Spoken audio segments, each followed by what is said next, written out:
Tyler, kind of tell me, for the spring, what would have been like when you started out, what were the goals for you? Personally, I work with Daniel with field goals a Yep. lot, and our goal for this spring was just to get better and improve off of last season. And he's had such a great year. This past year we've just been really focusing back on the fundamentals and seeing how we can, just gain little small edges in the kicking game and whatnot. So we're really excited where we're at so far this season. What would be an example of like kind of what you're saying, a small edge that you can find that maybe you didn't have last year? Yeah, so me and Daniel, we have a strong bond, and me with my baseball background, it's kind of like a pitcher-catcher bond, and we really focus on, like at practice, we really try to. One of our sayings is solid and through it, so I really just try to make sure he's getting through the ball, and I'm right there with him.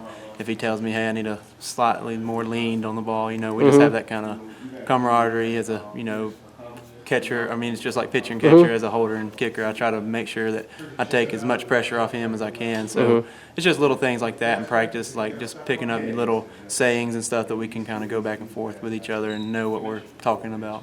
Well, I know maybe your name doesn't get out there the same way. I mean, how's it feel that again? I mean, this guy's a Lou Groza finalist last year and set a ton of school records. Oh, it's awesome. I take pride in Daniel's success because I understand it's a small part, but for me, I've been there, done that on the pitching side, and I understand how good it is to have. Like for me, I always wanted a good catcher that understood me and understood what I was needing to do as a pitcher. So for me being there for Daniel, that's kind of my thing. I want to take the ease off him. I want him not to worry about anything besides making that kick. So when he says, hey, it's a little windy, maybe a slightly lean more to the right, I don't know if most holders can do that, but I want to make sure I can do that for Daniel because that's what he deserves as a kicker. So I know something Coach Fountain said that he wanted Daniel to work on was he's like, well, there were a couple of short field goals he missed. Have you kind of seen Daniel improve on that aspect? Oh, yeah, definitely. We've worked on it a lot, and that's one of our key focuses going into this spring. And what we try to say on that was we didn't want to, whether it be a 50-yard field goal or a 25-yard field goal, we wanted to make sure that we were working on getting through the ball. So not just